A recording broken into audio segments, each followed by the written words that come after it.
My dear students, good afternoon. Today I will teach you second part of the lesson, Sectors of Indian Economy. बच्चों, आज हम आप लोगों को economics का जो सेकेंड चैप्टर है, सेक्टर्स ऑफ इंडियन इकोनॉमी, उसका दूसरा पार्ट पढ़ाएंगे।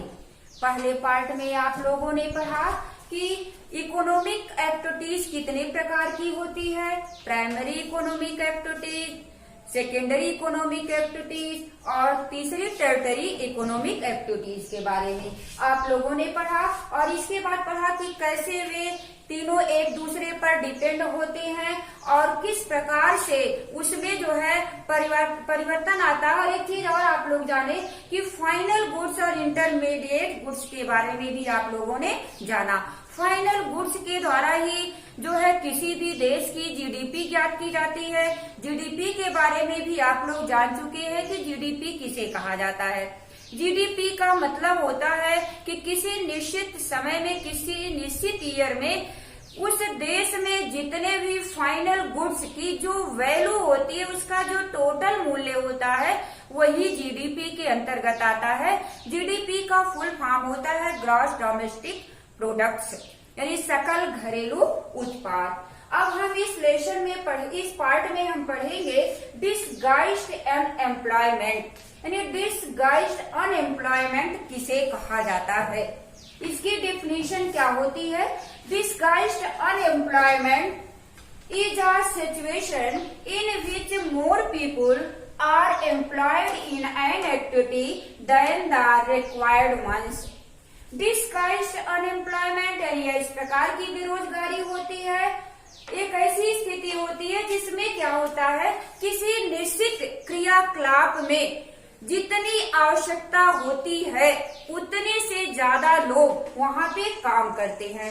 फॉर एग्जाम्पल हम ले सकते हैं जैसे एग्रीकल्चर, कृषि कार्य में एक भूभाग पर जो निश्चित सर्टेन लैंड होता है, उस पर एक ही फैमिली के कई लोग उसमें लगे रहते हैं, तो वहाँ पे क्या हो जाता है, जहाँ पे एक लोग की आवश्यकता होती है, वहाँ पे 2-3 लोग कार्य करते हैं। और इस प्रकार की जो बेरोजगारी होती है, अनएम्प्लॉयमेंट जो होता है, उसे डिसगाइज्ड अनएम्प्लॉयमेंट कहा जाता है। बच्चों, आप लोग जाने कि डिसगाइज्ड अनएम्प्लॉयमेंट किसे कहा जाता है, किसी निश्चित एक्टिविटी में जहाँ पे कम लोगों के द्वारा ही कार्य हो जाए, वहाँ पर भी अधिक लोग इंगेज रहे, और उसी को कहा जाता है डिसगाइज्ड अनएम्प्लॉयमेंट।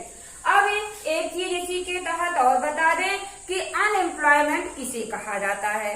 अनएम्प्लॉयमेंट उसे कहा जाता है कि व्यक्ति चाहते हुए भी वह जो है कार्य करना चाह रहा हो, जो निश्चित वेग हो, यानी जो निश्चित मजदूरी हो, उसी के शर्त के अनुसार उसी पर ही वह कार्य करना चाह रहा हो, लेकिन उसे काम ना मिल रहा हो, तो उसे ही अनएम्प्लॉयमेंट कहा जाता है। अब हम जानेंगे कि किस प्रकार से जो डिसगाइज्ड अनएम्प्लॉयमेंट होता है उसको रिमूव किया जा सकता है, किस आधार पर, क्या सुविधाएं, क्या फैसिलिटीज प्रोवाइड करके हम इसको रिमूव कर सकते हैं। पहला है टू प्रोवाइड लोन्स, यानी जो डिसगाइज्ड अनएम्प्लॉयमेंट होता है उसको दूर करने के लिए सरकार के द्वारा जो है लोन प्रोवाइड करके जो है उसको दूर किया जा सकता है। यानी लोन ले करके जो व्यक्ति होंगे वो क्या करेंगे, अपना अदर वर्क शुरू करके उसमें लगेंगे और अपना इकोनॉमिक कंडीशन में सुधार करेंगे। फिर इसके बाद है जो है new dams and canals should be constructed, यानी क्या करना चाहिए सरकार के द्वारा कि नए नए बांध और नहरों का निर्माण करना चाहिए, जिससे वहाँ पे जो है मोर पीपुल जो है वहाँ पे लग सके, उसमें इन्वॉल्व हो सके और उनको मजदूरी मिल सके, यानी उनको काम मिल सके। तीसरा है ट्रांसपोर्टेशन, यातायात की पूरी सुविधा प्रदान करके भी जो है इस जो है डिसगाइज्ड अनएम्प्लॉयमेंट को दूर किया जा सकता है। फिर इसके बाद है school should be open in rural areas, ग्रामीण क्षेत्रों में प्राइवेट स्कूल खोल करके जो है जो पढ़े लिखे ग्रामीण क्षेत्रों में लोग हैं उनको जो है रोजगार प्रदान किया जा सकता है। फिर अगला है health services should be open, यानी जो है स्वास्थ्य संबंधी सेवाओं को जो है ग्रामीण क्षेत्रों में या शहरी क्षेत्रों में खोल करके वहां पर भी अधिक लोगों को एम्प्लॉयमेंट दिया जा सकता है। अब इसके बाद है every sectors have potential for increasing employment. अब इसमें क्या होता है कि जो है बहुत सारे जो प्रत्येक सेक्टर होते हैं, प्रत्येक सेक्टर यानी प्राइमरी सेक्टर, सेकेंडरी सेक्टर और टर्शियरी सेक्टर, इसमें जो है कई ऐसे प्रोग्राम चलाए गए हैं सरकार के द्वारा जिससे लोगों को क्या मिल सकता है, रोजगार मिल सकता है। जिसमें ग्राम स्तर पे यानी रूरल एरियाज में नरेगा है, फिर इसके बाद दूसरा है national food for work programme है और तीसरा है संपूर्ण ग्रामीण रोजगार योजना। यानी इन कार्यक्रमों को लागू करके जो है लोगों को रोजगार दिया जा सकता है। अब हम ये जानेंगे कि division between organised and unorganised sector, यानी जो ये सेक्टर होते हैं आप लोग जानते ही होंगे, सुनते होंगे, सब लोग कहते हैं कि वह किसी लिमिटेड कंपनी में काम कर रहा है, कोई कहता है वह प्राइवेट कंपनी में काम कर रहा है।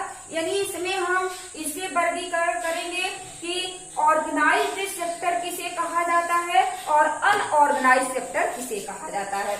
ऑर्गेनाइज्ड सेक्टर क्या होता है, जो पब्लिक सेक्टर होता है, यानी जो सरकार के द्वारा उद्योग धंधे लगाए जाते हैं, यानी सरकार के द्वारा जो शुरू किए गए जो क्षेत्र होते हैं, जो उनके जो एरियाज होते हैं, जो क्षेत्र होते हैं, कार्य होते हैं उसमें, और या प्राइवेट होते भी, इंडिविजुअल होते भी, वह रजिस्टर्ड होते हैं, उनको पूरी तरह से सपोर्ट गवर्नमेंट का मिला होता है, उसको ऑर्गेनाइज सेक्टर कहा जाता है। और जो ऑर्गेनाइज सेक्टर होते हैं उसमें वह अपने एम्प्लॉय का पूरा ध्यान देते हैं और दूसरी चीज क्या करते हैं कि उनको फंड बोनस आदि प्रदान करते हैं। और तीसरी चीज ये होती है कि अगर कोई दुर्घटना होती है तो उसका मुआवजा भी देने के लिए तैयार होते हैं।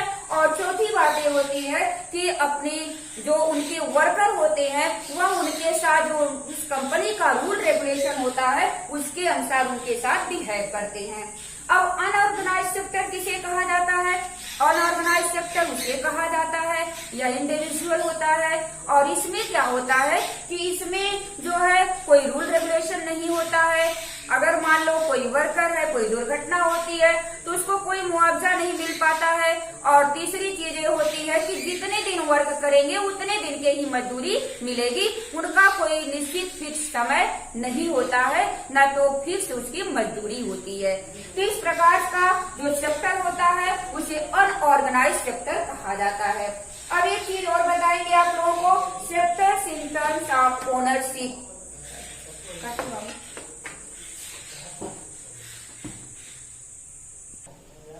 अब बच्चों आप लोग जानोगे sectors in terms of ownership के बारे में। यानी ओनरशिप माने होता है यानी जो मालिक होता है हकदार के रूप में, यानी इस सेक्टर को कितने भागों में विभाजित किया गया है। पहला है पब्लिक सेक्टर और दूसरा है प्राइवेट सेक्टर। पब्लिक सेक्टर के अंतर्गत गवर्नमेंट से संबंधित जितने भी क्षेत्र आते हैं वह पब्लिक सेक्टर के अंतर्गत आते हैं। और प्राइवेट सेक्टर के अंतर्गत यानी ये इंडिविजुअल होते हैं या ग्रुप्स ऑफ पीपल, यानी कई लोगों के समूह के द्वारा ये सेक्टर बनाए जाते हैं। और इस प्रकार से ओनरशिप के आधार पर सेक्टर को दो वर्गों में विभाजित किया गया है, पब्लिक सेक्टर और private sector. Public sector related to government और private sector related to individual और ग्रुप्स ऑफ पीपल। अब इसके बाद जानेंगे क्वालिटी ऑफ ह्यूमन रिसोर्सेज। जैसा कि आप लोग पहले भी पढ़ चुके हैं कि किसी भी देश के इकोनॉमिक डेवलपमेंट के लिए उस देश में रहने वाले जो ह्यूमन रिसोर्सेज है वह बहुत महत्वपूर्ण होते हैं। यानी नेचुरल जो हमारे रिसोर्सेज हैं, मिनरल्स हैं, वह तब तक यूजलेस रहेंगे जब तक कि ह्यूमन रिसोर्सेज उनको जो है मॉडिफिकेशन उनका नहीं करेगा, उनका दूसरा यानी नया रूप नहीं प्रदान करेगा, तब तक वह क्या रहेगा, वह जो है यूजफुल यानी यूजलेस रहेगा। तो यहाँ क्या होता है कि क्वालिटी ऑफ ह्यूमन रिसोर्सेज यानी जो मानव संसाधन है, यानी जो किसी देश में रहने वाले जो व्यक्ति हैं, जो ह्यूमन रिसोर्स हैं, उनमें गुणवत्ता किस आधार पर, यानी किन चीजों से उसमें गुणवत्ता आती है, क्या क्या उसमें गुण होने चाहिए, क्या क्या क्वालिटी होनी चाहिए। अब यहाँ है पहला है role of education in human resource development, यानी मानव संसाधन के विकास में, मानव ह्यूमन रिसोर्स डेवलपमेंट में एजुकेशन की क्या भूमिका होती है। जैसा कि बच्चों आप लोग जान ही चुके हो कि एजुकेशन का किसी भी देश की डेवलपमेंट पर बहुत अधिक प्रभाव पड़ता है, यानी उस देश में रहने वाले जितने भी व्यक्ति हैं, नागरिक हैं, अगर वेल एजुकेटेड होते हैं, वह पूरी तरह से टेक्निकल तरीके से भी एजुकेटेड होते, स्किल्ड होते हैं, तो वह अपने स्किल्ड का और अपने टेक्नोलॉजी का प्रयोग करके वह नए नए अनेकों प्रकार के उत्पाद बना सकते हैं और उससे जो जीडीपी होती है, जो देश की इनकम होती है, वह बढ़ सकती है और देश एक आर्थिक तौर पर बहुत मजबूत स्थिति में बढ़ सकता है। अब इसके बाद क्या है, एलिमेंट्री एंड, अब इसके जो एजुकेशन के अंतर्गत इसमें पहला है एलिमेंट्री एंड सेकेंडरी एजुकेशन, यानी प्रारंभिक और सेकेंडरी शिक्षा। वह ह्यूमन रिसोर्स डेवलपमेंट में बहुत सहयोग प्रदान करती है। और दूसरा है सर्व शिक्षा अभियान, यानी राइट टू एजुकेशन, यानी ये सर्व शिक्षा अभियान सरकार के द्वारा चलाया गया नियम है और इसके अनुसार ये है कि प्रत्येक व्यक्ति को शिक्षा लेने का अधिकार होता है, यानी शिक्षित होने का प्रत्येक व्यक्ति को अधिकार है। अब हम ये जानेंगे कि इतना प्रयास करने के बाद, सरकार के द्वारा इतना योगदान दिए जाने के बाद हमारे देश में जो लिटरेसी रेट है, साक्षरता दर है, वह 1951 में कितना थी और आज के दौर में यानी 2011 की जनगणना के अनुसार, सेंसस के अनुसार इस समय जो लिटरेसी रेट है वह कितनी है। यहाँ 1951 में जो लिटरेसी रेट था 1951 में 18.3% था। जब अब जो है इसमें वृद्धि होकर के 2011 में यह बढ़ करके लिटरेसी रेट 74.4% हो गया है। अब इस तरह से शिक्षा के क्षेत्र में भी हम ज्यादा डेवलप हुए हैं और जिसके कारण जो ह्यूमन रिसोर्सेज है उसमें बहुत अधिक डेवलपमेंट हुआ है। अब इसमें दूसरा है फिर कि जो है बालिकाओं के वुमेन्स एजुकेशन, महिलाओं की शिक्षा पर भी ज्यादा ध्यान दिया गया है। महिलाओं की शिक्षा के लिए national programme for education of girls at elementary level, यानी एलिमेंट्री लेवल पे लड़कियों की शिक्षा के लिए निःशुल्क शिक्षा के लिए प्रावधान रखा गया है और इस प्रकार से यह जो है उनके लिए बहुत लाभकारी सिद्ध हुआ।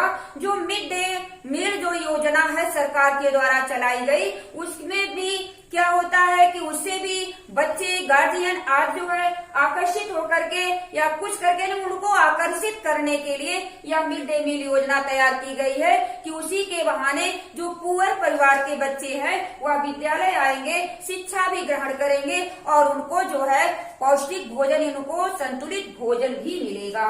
और इसके बाद दूसरा है कस्तूरबा गांधी बालिका विद्यालय योजना इन 2004, यानी 2004 में कस्तूरबा गांधी बालिका विद्यालय की भूमिका को यानी योजना चालू की गई। इसके तहत बालिकाओं के लिए जो है वहाँ पे आवास की सुविधा भी प्रदान की गई, यानी वहाँ पे रहते हुए विद्यालय में रहते हुए वह शिक्षा को ग्रहण करेंगी। अब इसके बाद है कि ह्यूमन रिसोर्स डेवलपमेंट में स्वास्थ्य का क्या प्रभाव पड़ता है, स्वास्थ्य क्या भूमिका निभाता है। इसमें हम एक डिफिनीशन डाल लेंगे कि हेल्थ किसे कहा जाता है। What is health? Health means a sound physical and mental state of the individual. Health का मतलब होता है स्वास्थ्य। स्वास्थ्य जो है वह पूरी तरह से शारीरिक और मानसिक, किसी व्यक्ति की पूरी तरह से जो मानसिक और शारीरिक जो स्थिति होती है, यानी बिल्कुल सही जो स्थिति होती है उसी को स्वास्थ्य कहा जाता है। यानी पूरी तरह से अगर वह फिट होता है मानसिक तौर पर और फिजिकल तौर पर, यानी मेंटली और फिजिकली तौर पर, तो वह क्या होता है, वह पूरी तरह से स्वस्थ माना जाता है। और इस प्रकार से अगर व्यक्ति स्वस्थ होता है तब क्या करता, वह स्वस्थ व्यक्ति ही अच्छा कार्य कर सकता है। और इस प्रकार से स्वास्थ्य का भी ह्यूमन रिसोर्स डेवलपमेंट में बहुत अधिक प्रभाव पड़ता है कि अगर देश के नागरिक जो होंगे स्वस्थ होंगे तो उस देश का विकास भी अच्छे तरीके से होगा। बच्चों, आज ये लेसन आप लोगों का यहीं पे समाप्त होता है और इसके बाद क्या होगा कि जो है आपका पीडीएफ जाएगा आप लोगों के पास और इसमें जितने भी चैप्टर्स दिए गए हैं, जो जो डिफिनीशन दी गई है, उसको आप लोग बढ़िया से समझ लेना जो है। Thank you.